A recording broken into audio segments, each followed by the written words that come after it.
जय हिंद दोस्तों, मैं हूं आशीष और आप सबको मेरे चैनल पर स्वागत है। दोस्तों, आप सबको पता होगा कुछ दिन पहले, तकरीबन 4-5 दिन पहले ये न्यूज आया था। म्यांमार भारत की बॉर्डर के पास एयर स्ट्राइक किया है। हालांकि एयर स्ट्राइक, सर्जिकल स्ट्राइक जैसे वर्ड पिछले 5-6 साल में काफी यूज हुआ है। 2016 उरी के बाद सर्जिकल स्ट्राइक पाकिस्तान में हो, या फिर म्यांमार में 2017 में भारत ने घुसकर सर्जिकल स्ट्राइक किया था, जो नागा विद्रोही थे, जो चाइना और पाकिस्तान के साथ मिलकर भारत में नॉर्थ ईस्ट में अनरेस्ट पैदा कर रहे थे। उसके बाद 2019 में बालाकोट एयर स्ट्राइक हुआ। लेकिन बड़ा सवाल है, म्यांमार जैसे छोटा सा देश, जो एक तरीके से आप कह सकते हो भारत के सामने उसका मिलिट्री हैसियत कुछ भी नहीं है, उसको क्या जरूरत हुई वो आकर इंडिया की बॉर्डर के पास एयर स्ट्राइक किया। अगर म्यांमार एयर स्ट्राइक किया तो इंडिया की तरफ से क्यों रेस्पॉन्स कुछ नहीं दिया गया? मिजोरम के पास आकर एयर स्ट्राइक हुआ है।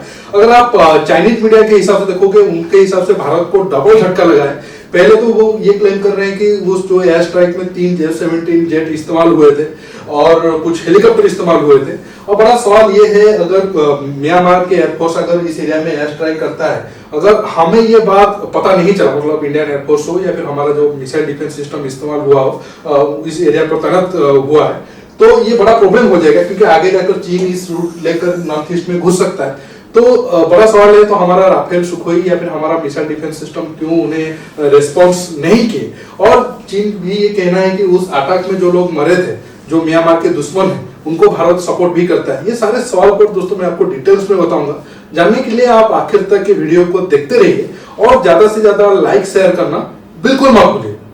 अब आते हैं इंडिया म्यांमार मैप के ऊपर। अगर आप देखोगे, म्यांमार के साथ हम तकरीबन 1640 किलोमीटर के आसपास बॉर्डर एरिया शेयर करते हैं और हमारा 4 स्टेट का बॉर्डर म्यांमार के साथ लगता है। एक तो अरुणाचल का 520 किलोमीटर, फिर नागालैंड का 215 किलोमीटर, फिर मणिपुर का 398 किलोमीटर, लगभग 400 किलोमीटर, फिर मिजोरम का तकरीबन 510 किलोमीटर बॉर्डर हम म्यांमार के साथ शेयर करते हैं। अब जो एरिया हुआ है, ये चीन स्टेट में हुआ है, नॉट चाइना, चीन स्टेट। म्यांमार का एक स्टेट है चीन स्टेट, जो लगता है हमारा मिजोरम के साथ। ये जो ब्लू एरिया आप देख रहे हो, ये चीन स्टेट है, और ये जो पास में है ये मिजोरम है हमारा। और प्रॉब्लम ये है कि ये एक तरीके से आप कह सकते हो ये हमारा डुरेल लाइन है। मैं खासकर चीन स्टेट और मिजोरम की बात कर रहा हूँ, क्योंकि जैसा आपको पता होगा, अफगानिस्तान और पाकिस्तान के बीच जो डुरेल लाइन है, उसे जो अफगानिस्तान के पश्तून है वो नहीं मानते, क्योंकि उनका ये कहना है केपीके वाले साइड में जो पश्तून लोग रहते हैं और उनका कल्चर, भाषा, बोली सब कुछ सेम है।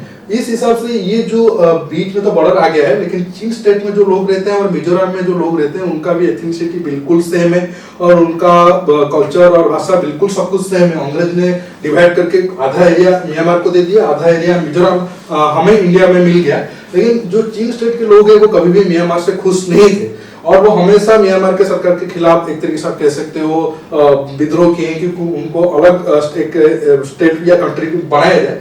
अब अगर आप देखोगे, ये जो एयर स्ट्राइक हुआ है बिल्कुल इस एरिया में हुआ है, कैंप विक्टोरिया, आप देख सकते हो बिल्कुल मिजोरम के पास में हुआ है। ये कैंप विक्टोरिया जो चीन स्टेट के जो गुट प्रोटेस्ट कर रहे हैं या फिर विद्रोही बने हुए हैं, चीन नेशनल आर्मी, बताया जाता है कि कैंप विक्टोरिया उनका हेडक्वार्टर है। अब आपके मन में सवाल होगा, ये लोग क्यों गवर्नमेंट के खिलाफ ज्यादा गए हैं और अब ऐसा क्या प्रॉब्लम आ गया? 2 साल के बाद जो म्यांमार का मिलिट्री अभी जो रूल कर रहे हैं, उनको बॉम्बिंग करने की जरूरत हुई। देखिए, अगर आप देखोगे, म्यांमार में बहुत सारे एथनिसिटी के लोग हैं जो एक्चुअल बर्मीज लोग हैं। अगर आप मैप में देखोगे, एक्चुअल बर्मीज लोग से भी जो व्हाइट एरिया आपको दिखाई दे रहा है, मैं होगा तो इमेज भी साइड में दे दूंगा, आप देख सकते हो। जो एक्चुअल व्हाइट एरिया है वो एक्चुअल बर्मीज लोग हैं। बाकी कलर एरिया में आप देख सकते हो अलग अलग एथनिसिटी के लोग रहते हैं। अब जो 2 साल से मिलिट्री शासन चल रहा है, बाकी जो लोग प्रोटेस्ट कर रहे हैं वो अभी थोड़ा बंद कर दिए हैं, वो अभी मिलिट्री को मतलब एक तरीके से सपोर्ट दे रहे हैं। लेकिन चीन एरिया में जो उनका चीन नेशनल आर्मी है, वो बिल्कुल भी गवर्नमेंट को सपोर्ट नहीं कर रहे हैं और बाकी जितना प्रोटेस्ट कर रहे हैं उनको चीन नेशनल आर्मी लीड कर रहा है। इसी वजह से जो म्यांमार की गवर्नमेंट है, उनके मन में ज्यादा गुस्सा है, ये क्यों हमारे खिलाफ, जब सब कुछ शांत हो गए तो ये क्यों हमारे खिलाफ प्रोटेस्ट कर रहे हैं? तो इसी वजह से उस एरिया में आकर उन्होंने बॉम्बिंग किया था। अगर आप बॉम्बिंग का इमेज देखोगे, मुझे तो लग रहा है कि ज्यादा डैमेज तो हुआ नहीं है, क्योंकि तकरीबन चाइनीज मीडिया का क्लेम है कि 7 टन बम गिराए हैं, उसमें से 2 बम भारत के साइड में गिरा है। हालांकि इंडिया की तरफ से अगर आप देखोगे, इंडिया की मीडिया की तरफ से, इंडिया गवर्नमेंट की तरफ से तो बताया गया कि कुछ भी नहीं गिरा है, लेकिन लोकल बोलते हैं कि नहीं, एक गिरा है, ज्यादा वो कुछ डैमेज नहीं किया। और एक बिल्कुल बॉर्डर पे गिरा है, एक रिवर है जो म्यांमार और भारत की बॉर्डर को डिफाइन करता है, उस रिवर में ही आकर गिरा है। और बाकी जो आप देख सकते हो, जो भी इमेज अभी मीडिया पे चल रहा है, 7 लोग तो मरे हैं, लेकिन कोई इंफ्रास्ट्रक्चर को बहुत ज्यादा डैमेज नहीं हुआ है। आप देख सकते हो वो जो घर आप साइड में इमेज देख सकते हो कि बहुत बड़ा कंक्रीट का घर नहीं है, फिर भी JF-17 में जो बम लगा है अगर वो पूरा एरिया को वो उड़ा नहीं सकते हैं तो आप अंदाजा लगा सकते हो कि वो प्लेन में कितना पावर है और आगे जाकर भारत के खिलाफ कितना कारगर साबित होगा। थोड़ी बहुत अलग टॉपिक है। जो चीन नेशनल आर्मी है उसमें पुरुष महिला दोनों ही सेना में शामिल है, उनके पास एडवांस हथियार भी है। और चाइना का आरोप है कि वो जो चीन नेशनल आर्मी है उसे इंडिया सपोर्ट करता है, क्योंकि चीन का ये आरोप है, खुद चीन का आरोप है। और जो जैसे मैंने आपको पहले दिखाया था, बहुत सारे एथेनिसिटी के लोग प्रोटेस्ट कर रहे हैं म्यांमार में, उसमें से एक गुट है PLA।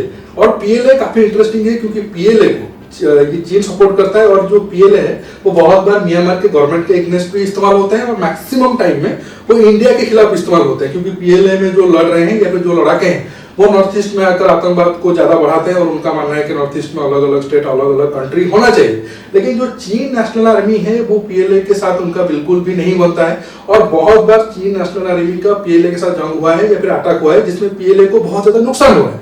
इसी वजह से चीन का ज्यादा गुस्सा एक तरीके से आप कह सकते हो चीन नेशनल आर्मी के ऊपर ही क्यों वो PLA को लोगों को मार रहे हैं। इनडायरेक्टली आप कह सकते हो चीन नेशनल आर्मी भारत का काम म्यांमार में कर रहा है। अब जो अटैक हुआ है उसमें जैसे मैंने कहा कि 7 चीन नेशनल आर्मी के लोग मरे हैं और कि मन में सवाल होगा चलो ठीक है, इनडायरेक्टली अगर चीन नेशनल आर्मी हमें सपोर्ट कर रहा था तो इंडिया ये अटैक को रोका क्यों नहीं, और अगर इतने करीब आकर पाकिस्तान की JF-17 बॉम्ब गिरा है तो फिर हमारी एयरफोर्स की तरफ से क्यों रेस्पॉन्स नहीं किया गया। दोस्तों ये जो भी मैं बोल रहा हूँ ये मेरा खुद का ओपिनियन है, गवर्नमेंट की तरफ से तो कुछ मतलब बयान तो आया नहीं, लेकिन मुझे लग रहा है इसके पीछे 2 रीजन हो सकता है। पहला, खुद म्यांमार अटैक से पहले भारत को बता दिया होगा कि नहीं हम रेड करने जा रहे हैं और इसी वजह से भारत ज्यादा रिस्पॉन्स नहीं किया होगा। और हो सकता है उस एरिया में जो इंपोर्टेंट लीडर होंगे चीन नेशनल आर्मी के उनको तो भारत ने इंफॉर्मेशन देकर उनको उस एरिया से दूर ले गया होगा, लेकिन जो छोटे मोटे उनके काम करने वाले हैं वो मरे होंगे, क्योंकि आप 100% तो उस एरिया में जान बचा नहीं पाओगे। इसके पीछे ये रीजन है क्योंकि भारत भी जैसे मैंने आपको कहा बहुत बार जाकर म्यांमार के अंदर जाकर सर्जिकल स्ट्राइक वगैरह किया है। तब जो म्यांमार की गवर्नमेंट था वो कोई ज्यादा अपोज नहीं किए थे, क्योंकि उनको भी लगता था कि नहीं ये भारत के दुश्मन है, ये अगर हमारे एरिया में आकर छुपे हैं तो भारत का हक है उनको म्यांमार में घुसकर भी खत्म करे। जैसे 2017 में जैसे मैंने आपको बताया था नागा विद्रोहियों को इंडिया की जो कमांडो थे वो जाकर अंदर मारे थे। तो अब ऐसी सिचुएशन में जब म्यांमार को सेम टाइप का सिचुएशन आ गया कि म्यांमार के दुश्मन आरोप है कि म्यांमार के भारत के बॉर्डर के पास है, तो अगर म्यांमार को अटैक करने से भारत रोकेगा तो आगे जाकर ये दोनों देशों के बीच जो संबंध होगा वो खराब होगा, क्योंकि म्यांमार और ज्यादा चाइना के सपोर्ट में जाएगा तो फिर भारत के लिए मुश्किल बढ़ जाएगा। इसी वजह से भारत ने 100% तो रोका नहीं, और लेकिन जो छोटा मोटा अटैक होना था या फिर एयर स्ट्राइक होना था वो होने दिया, क्योंकि बांग्लादेश के को काउंटर करने के लिए बांग्लादेश ज्यादा चीन के करीब ना जाए तो म्यांमार के साथ भी हमारा संबंध होना अच्छा है। आप सबको पता होगा भारत ने 2-3 साल पहले एक पुराना सबमरीन भी दिया था, क्योंकि भारत चाहता था कि म्यांमार में इंडिया का कंट्रोल से बिल्कुल ना आ जाए।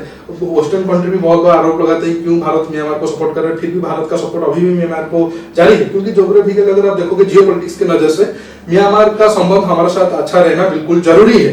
अब दूसरा रीजन ये हो सकता है, शायद ये तो पता नहीं, जैसे मैंने शुरू में कहा गवर्नमेंट का कोई भी स्टेटमेंट इस पर है नहीं, हो सकता है हमारा जो डिफेंस सिस्टम है या फिर हमारा जो एयरफोर्स है उनको भी पता होगा और उन्होंने भी कुछ जेट वगैरह भेजे होंगे ताकि वो ज्यादा और करीब ना आ पाए या फिर ज्यादा टाइम तक वहां पर रहकर बम वगैरह ना गिरा पाए।